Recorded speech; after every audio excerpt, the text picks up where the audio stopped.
В днешния клип Ники ще ме тренира и ще направим каква тренировка? Ще направим рамо и трицепс днеска. Типична културистична тренировка ще бъде, нали, отговаряща. Аз никога не съм тренирал във фитнес, затова свързах първо с него, защото искам първа тренировка да е с човек, който наистина разбира от тези неща. Така, ние позагряхме малко с Ники и сега това, което ще направим днес, ще е по-стандартна тренировка за тези от вас, които искат да влязат във фитнес и те за първи път, да могат да я повторят, да могат да я направят. Започваме с задното рамо на тая машина, за да може хубаво да вработиме раменете. Минавам винаги с задното, защото задното е много пренебрегвано и в повечето пъти то изостава. Пък цялата завършена стойка в горната част много определя задното рамо и всеки един от нас, независимо мъж или жена, стойката много се променя вече като изпъкне и задното рамо. Тук си почваме. Аз съм сложил някаква символична тежест. Нещо, което много държа и това го обяснявам на всички мои клиенти. Когато тренирате, тренирайте така, че да мислите какво правите. В смисъл да няма хаотични движения и както при дърпането, така и при пускането да има контрол. Защото мускула работи и при съкращаването, и при разтягането, за да мога да контролираме през цялото време движението. Това нещо правим. Разтваряме и бавно пускаме. Ето тук си отброява. Ако се опита някой да лъже, тук пише. Той аз винаги като правя, аз не броя. Аз правя до отказ винаги. Ма ти по друг начин тренираш, нормално. Ще пробвам своите килограми. Моля? Пробвай да, те са леки. Така. Давай, малко седни назад. Така, наведи тялото напред. Дигни лактите. Така и пусни малко ръцете още напред. Така. Айде, сега да работиш само за тук, за задното рамо. Това е. Няма да бързаш, бавничко. Сега е много сложно при положение, че ти си свикнал да тренираш по един начин, който е по-динамичен и използваш цялото си тяло. Е много трудно да можеш да изолираш само един мускул да работи. Наясно съм с това нещо, защото не веднъж съм имал клиенти, които идват от други спортове, както примерно, нали, ти си свикнал на лостове, там използваш цялото си тяло за дадено упражнение. Доколкото тук трябва да се фокусираш само дадения мускул да работи. И това е много трудно, в смисъл това няма да се случи с една, две, пет тренировки. Разбира се. Но днеска, ако ми позволиш, нали, ще правя корекции при упражненията. Аз си слагам малко повечко.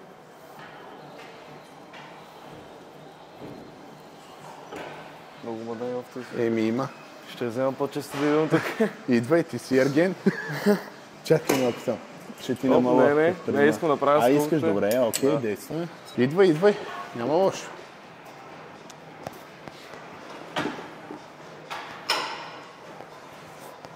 Ето това е бърза адаптация. Един път го коригирах и вече не е нужно да го коригирам. Много са гадни, че тези неща. Ама чакай сега. Щом правиш с моите тежести, сега ще те прецакам. С 90 за задно рамо много ще се озора. Не, остави. Добре, айде опит. Това е половината моите килограми. Нищо, давай. Я ви. Залепнаха.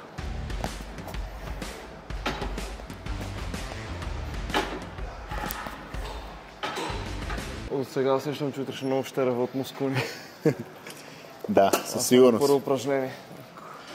Виж сега, това ти е нещо ново на тебе, както примерно направим тренировка твоя. Искаш аз да дойда? Ще дойдем, аз обичам, както се видя цяла България, обичам да експериментирам със себе си. Така че ще дойде, тогава вече аз ще имам мускулна тежест. Най-вероятно ще се получи забавна тренировка. Да, със сигурност. Но аз за това, че се записа и рано те приеха в игрите, ти правя много ево. Какво да ти кажа? Аз не знам за този хейт, който е към теб. Рано тази година, то си над нещата. То знаеш, няма как да си харесва от всички. Ако си компетентен, ще знаеш за какво стана въпрос и няма да пишеш такива коментари, защото това, че съм стигнал в предаването и да ме изберат от 8000 човека, значи все пак съм показал нещо. Интересното нещо е, че тази година 8000 са преслушани и че има 30 000 заявки. 30 000? Значи смятай. За мен всички сме победители. Ако пак някой си мисли, че е много лесно вътре, ето и аз сега вече го гледам като зрител и си казвам, тук как примерно не знам си какво. Значи като си вътре е съвсем друго. Ти знаеш най-добре. Пък в твоя случай с този глад, където беше, ти си на 30% от това, което си всъщност. Какво да очакваш? Ако си се наял, наспал, възстановил, пил добавки, рехабилитации, масаж, ти ще отидеш на арена, ще изкърташ всичко живо. Да. Ама Не е така. Освен в плуването. Еми в плуването, който...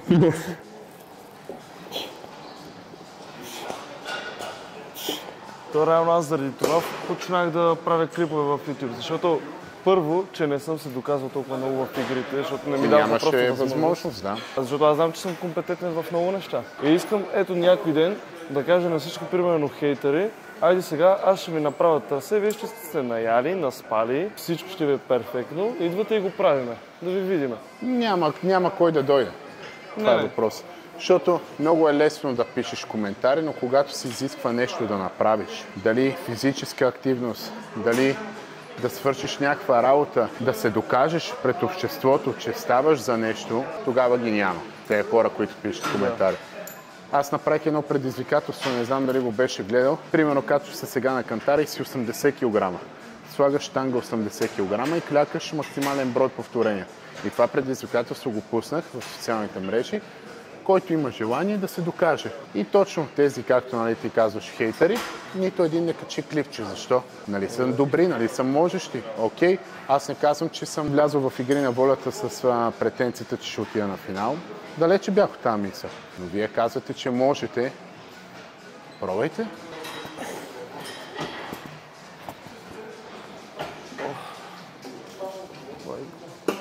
Той къде ще за... Кое ще следващото упражнение? Пак ще е задно рамо. Защото нали си говорихме, че е слабичко задното рамото, да го натиснем. Правило номер 1. Никога не обръщате гръб на камерата. Сега ще направим пак задното рамо, да фанем да го излъжаме да порасне. Слагаме пак някаква символична тежест и фащаме по този начин. Лягаме назад с тялото, дигаме лактите високо и дърпаме към челото. Да. Значи, все едно стягаш двоен бицепс правиш. Все едно стягаш за бицепс да покажеш. Ето това нещо. 2, 3, малко задържаш тук, 4, 5. Сега, тук ще дигнем малко бройките, ще ги направим по 20. По 20? Да. То аз на 12 умирах. Ама там е друго, тук е малко по-лесно. Да. Но тук вече няма кой да ми отброява. Ще ги броим. Така, изпачигарите, браво, супер. Много добре.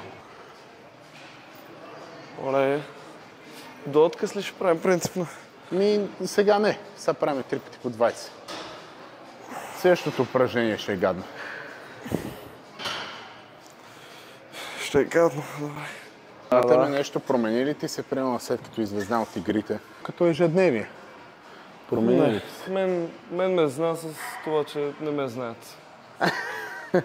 Това съм бил 3 дни там вътре, как се казва. Виж сега, пожелавам ти го наистина да имаш възможност да покажеш всъщност на какво си способен, защото не случайно ви вкараха двамата с брат ти, защото сега ти ако не можеше, няма ще да те вкара. Да. Лошото е, че просто, как се вика, ти изтегли къста клечка и нямаше възможност да покажеш на какво си способен. Ами аз за това почнах и нали всичко това, защото аз знам, че мога и знам, че мога да предоставя много информация на хората и затова съм тук и ми харесва, винаги съм се занимавам с YouTube, още много малък. Това си е голяма играчка. Да, разбирам как ежедневието ми вече е насочено само към това, рано за да предоставят някакъв контент на зрителите. Защото аз винаги съм гледал това нещо от страната на зрителя, вече като го гледам от креатор на някакви клипове е много тежко. Със сигурност аз имам също YouTube канал, който въобще не го движа, точно поради тази причина. Защото изисква много време. Като виждам как ми отделя по 5-6 часа на ден в обработване, занимаване с хора. Ето с теб, примерно, трябваше да се разбера една седмица по-рано. Да, ти няма как. Защото и ти си заед, и аз съм заед. Имам заложби. Мога да те вкараме за аутстарт малко по-едър. Ще има ли трен? Да не казвам тук пред YouTube, хората знаят за какво говоря. Аз съм го казал неведнъж, че не крия, че взимам такива субстанции, но моят спорт го изисква, няма как. То във всеки спорт го изисква според мен. Професионален атлет ли си, няма как да не взимаш анаболни стероиди. Това, което го говорят, е пълна лъжа, че професионален атлет не взима. Въпросът е как се отнасяш спрямо тези неща. Защото едно е да го взимаш за състезания, да постигаш някакви успехи, и друго е да го взимаш от комплекси. Когато от комплекси, 100% се обричаш на странични ефекти и си съсипваш здравето. Защото аз мога да го взимам това нещо, обаче правя почивки, правя си минимум 3-4 изследвания в годината, пълна кръвна картина, чернодробни, хормони, всякакви ензими, всичко, за да видя в какво състояние ми е здравето. И това нещо се прави под контрол. Ако не го правиш под контрол, само единствено вреди. И млади момчета на твоята възраст да почнат да взимат това нещо, съм супер против.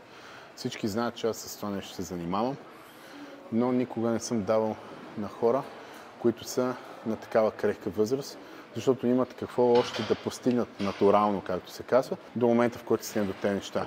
Но по-добре, когато решат да стигнат до тези неща, да се допитат до някой, който, подчертавам, не е търговец, а някой, който е спортист. Защото търговците са готови да ти продадат всичко, само и само за да си продадат стоката. Един спортист ще те погледне като атлет и тогава ще ти предложи какво да вземеш. Той е реално тук идва момента, че ти като не си изкараш прехраната, така и както каза, ти не си състезател, няма смисъл. Да, но примерно някой вече така или иначе е решил, както се казва, да мине към тъмната страна на нещата. По-добре да се консултира, да помисли, да се направи хубава схема, да се пуснат изследвания преди това, по време и след, за да може всичко да е в рамките на най-безопасното. Смешното е, че в днешно време цялата информация е на тъпсия и пак има хора, които правят елементарни грешки. Ами да, защото не знаят коя точно информация е най-вярна. Защото ето сега, примерно, в твоята сфера. И аз мога да вляза в YouTube, мога да чета как се правят клипове, как се редактират и така нататък. А колко ще го направя както трябва, е вече съвсем друг въпрос. Още съм много зелен в тази сфера, да, но защото... продължаваш да се учиш, нали? Да. Не си казал край, аз съм вече фактир, тук разбирам ги нещата. Не ми обясняйте вие. Смятам, че за всеки следващ клип съм много по-напред от преди. Сега да направим странично разтваряне. Ще започнем с лека тежест. Ще почнем от смици. 8, 10, 12, 14, 16. Едно след друго. Ще ги правя по 10 повторения и това е една серия. Де факто 50 бройки ще направим. Не знам. Дали ще мога да се справиш? Ще можеш, ама на по-лекичко. Така, сега къде са десетките? Както ги?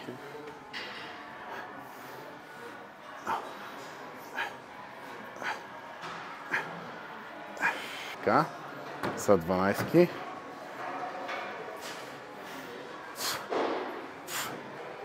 Добре, са 14-ки. Претърси. Ужас. Ужас. А аз какво да кажа? Добре. И са 16-ки.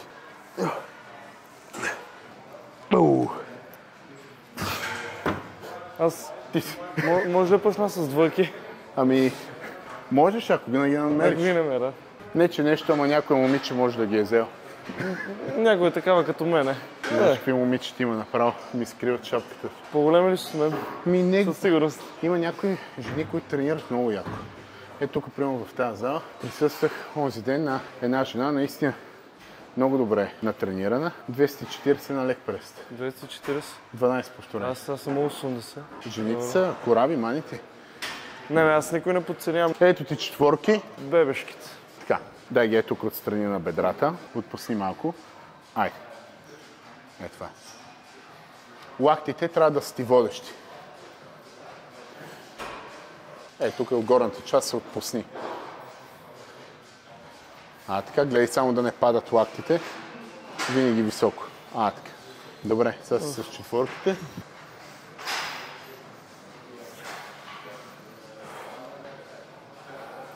Не знам, аз умрах на 4. Дай си пак с четворките. Пак с четворки? Да, защото шестиците ги няма. Може да кажа, че едно повторение само трябва да правим. Можеш и с осмиците. Айде, дай, аз ще помагам. Взимай ги и заедно. Няма да се справя. Ще можеш, давай.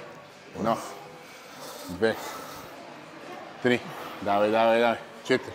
Бориш се с едно за териториална битка, давай. Не съм го изпил това чувство. Добре, за излизане от чистилището. Леле. Колко страха. Дай още 2. Браво. Супер. Сега съм аз, обаче отзад напред. Тежкото към лекото. Не знам, това тежестите не са много за мен. Няма как ти дълги години си тренирал съвсем друго. Сега ще видиш живот и здраве, направим лостове с тебе. Ще видиш аз как. Там ще издъхна. Провах се да снимам клип с Дани, направи 6 лицеви и умря. Що така? И той направи такива лицеви, къде са пайк пушъпи, къде се вълт. Аха, да. И умря, аз трябваше да уча на стойка, това иска да видят клиповете, защото на нас по-високите ни е трудно да правим стойка на ръце. И той като е 2 метра и на него му харесва това нещо, си казахме защо не, ама не стана много. Ах, мамка му. Аз не знам по-скоро ще се прибера до нас. Добре, че не правим поне крака. Иначе ако бяхме правили крака, аз нямаше да снимем клип, аз ще се тръгна. Само снимай. Покажи го, дай. Двата мои са единия него. Нали знаеш, всеки със спорта си. Разбира се. Наистина. Давай. Много мацки.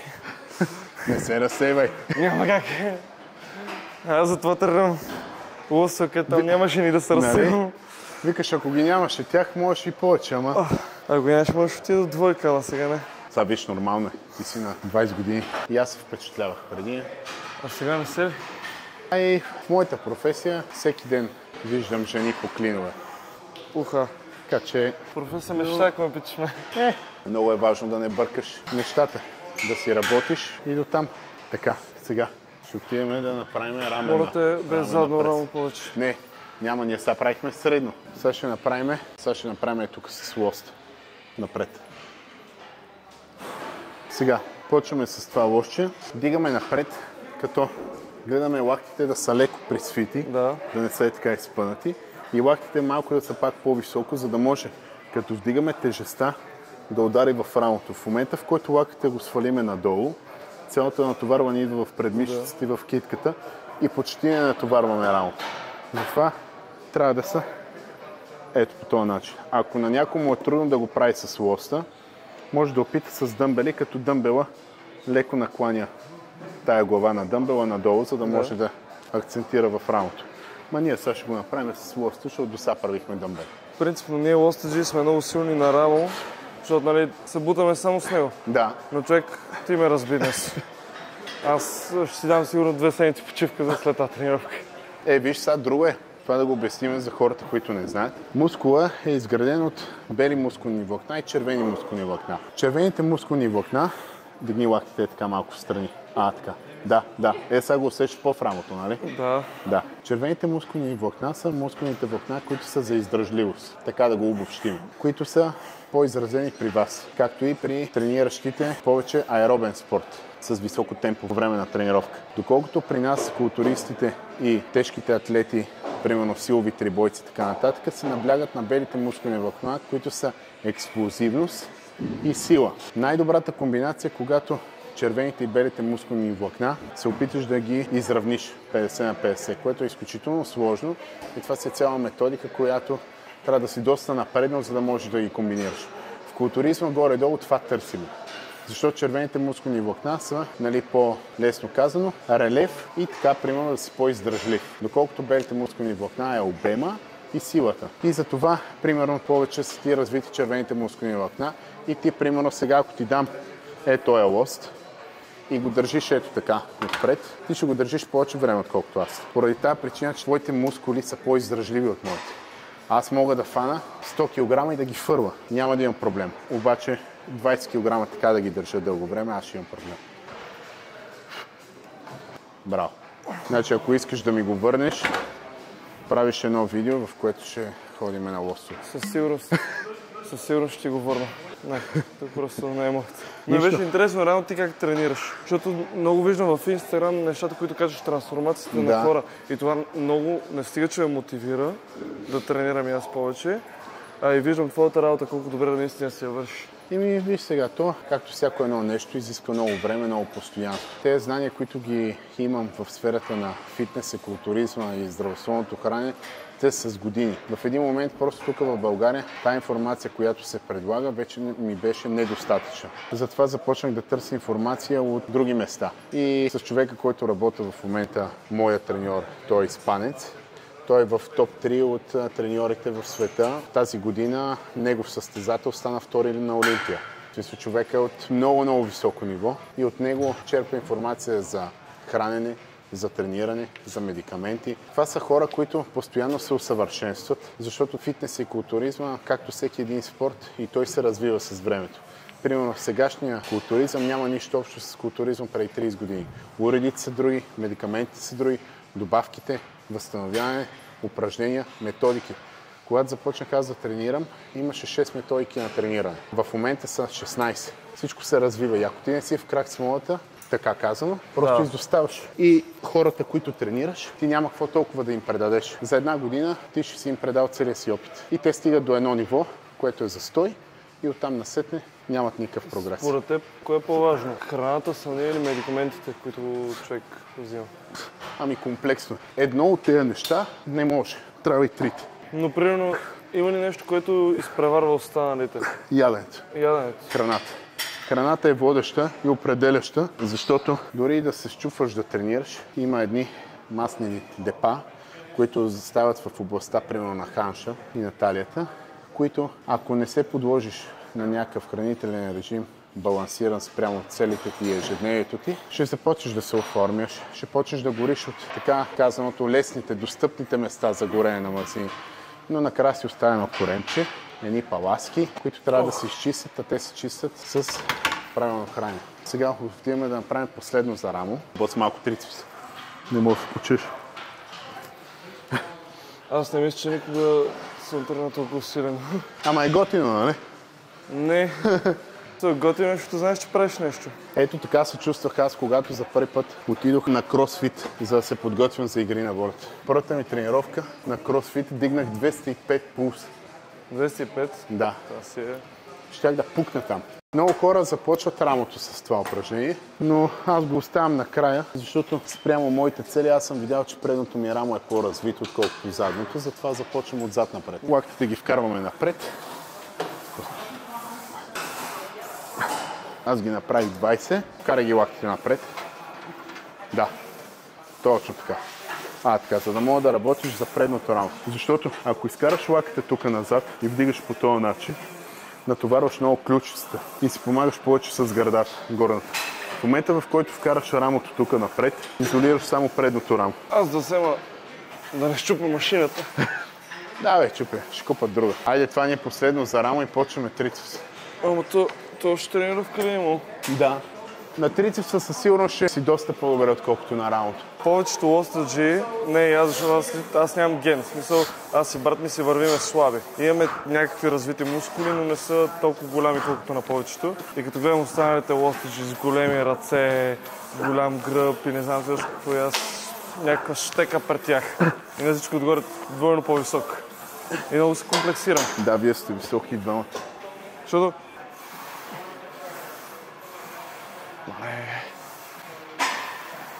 Сега докато правя, кажи ти, как реши да участваш в игри на волята? Брат ми ме покани да го подкрепя на състезанието миналата година на Гого. То миналата година, март месец. Да. И отидох там, бяха всички от игрите. Аз никой не познавам, защото и предаването не го бех гледал до този момент. И продуцентите ме видяха, направих някоя мъжулъка на лоста и ми казаха, защо не се пуснеш? Аз показах, защо не. Минах физически изпит, после ме извъннаха направо да влизам. Но аз знаех, че ще бъда прецакан в самото начало и се бях подготвил. И не съжалявам за нищо. Отидох, провах се, не стана. То не е станало, защото ти не си могъл да се представиш, просто такъв ти е бил късмета. От миналогодишните участници се бяха подготвили. Да. Казаха, ти ще ядеш дървото. И аз си казах, що сте казали? Той така стана. Нищо, All Stars. Ако ме извикат. Дано те извикат. Не мисля, че има много шанс, но... Никой не знае колко хора ще са в този Stars. Това ще е концепцията. Ако има такова second chance племе, нали, това си мое вече спекулации, дано да ме поканат. Защото аз мисля, че има какво още да покажа. Има, да, определено.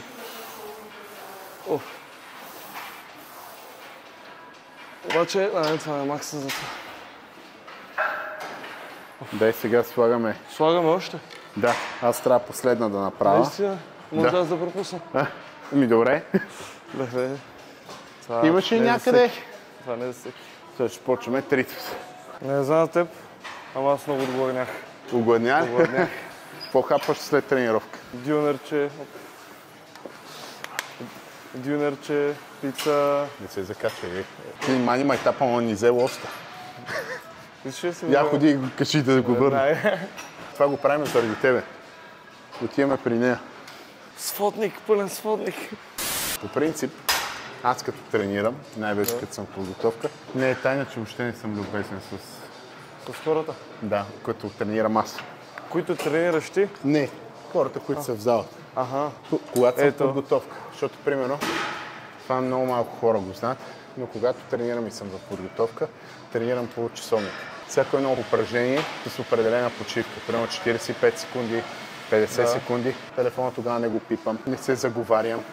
И искам да си почна, да си направя тренировката хубаво, защото всичко, което съм правил преди тренировката, хранене, спане, възстановяване, медикаменти, витамини, минерали, всичко, ми е за да се раздам в тази тренировка на 100%.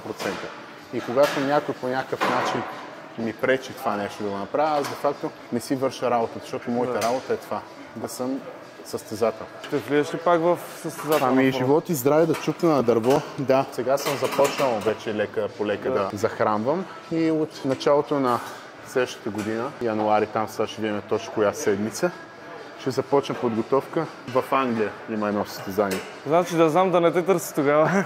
Не. Пак съм си окей, но въпросът е, че когато аз тренирам, примерно, Да. за час и половина, даже и телефона си изключвам. А реално на теб, как ти бици са след игрите? Забравил съм да те питам. Да, вече е доста по-добре. Защото виждам, че още ти е червен. Това ми е от на една годинка, като съм бил, съм се изгорил с вряла вода. До кокъл е било това нещо.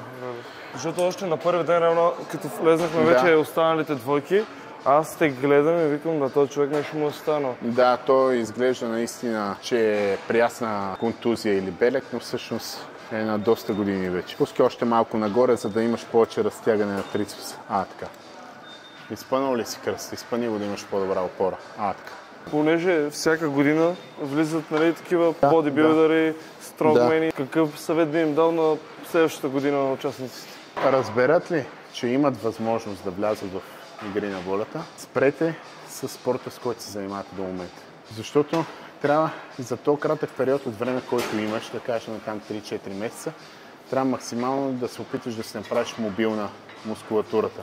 Ще е трудно, защото, примерно, аз имам над 15 години стаж в фитнеса и за 3-4 месеца няма какво толкова да променя, но спрете, не търсете помпане, търсете висене, минаване на хълки, много минаване на хълки, защото примерно, в моят случай, както аз съм културист и краката са ми много големи и са ми тежки, те ме дърпаха адски много. Примерно това нещо, ако може да го мина на крака, ще да тичам сигурно по него, без проблеми. Няма как за 6 месеца, защото в нашите спортове има психологическа бариера, която добре да аз за 6 месеца ще почна да тренирам лостове и така нататък, ма силно много ще отслабна. Голяма работа като отслабнеш. И няма да отслабнеш кой знае колко. Малко да флекснем и ние пред камерата. Си голем чак. Тоест реално искам да съм голям. Не ти върши работа за това, което... Не само. Не ми харесва като цяло тази големина, се кефа на нея. Но на самия мен няма да ме кефи. Това е, нали, знаеш, това си е избор. За тези, които не знаят, аз съм бил 8 години каратист и кикбоксер в националния. И тогава съм играл... Национален отбор? Да. И тогава съм играл в категория 67, най-много 74 ми беше категорията. Тогава никога не съм искал да бъда голям. И не ми е и трябвало, и ми е пречило даже. Но след като спрях с бойните спортове, попаднах и в такава компания, които всички тренираха. Аз бях 80 кг, бях като скакалец до тях. И започнах да искам да качвам килограми. И вече тогава манията му удари. Влязох вече в състезателния културизъм и оттам вече съвсем друго ми е съзнанието. Дори и сега, като се гледам в огледалото, аз се виждам голям. Не се виждаш голям? Това е много голяма пречка на бодибилдерите. Да. Не знам дали знаеш, но чисто психологически анорексията като болест се равнява по същия начин, както е при културистите. Ние културистите, примерно и силовите трибойци, ние винаги се виждаме малки. Както анорексичките винаги се виждат дебели. Това е психологически проблем, който по принцип, ако не го разглеждаш и го оставиш с времето и си кажеш, той е нормално, не е нормално. Сега, хубаво бляга на гърба, лактите отиват назад и избутваме напред. Максимално. Дали няма да ме вдигне това с тези килограми? Дай лактите назад. Така. Изпъни малко гърдите. Така.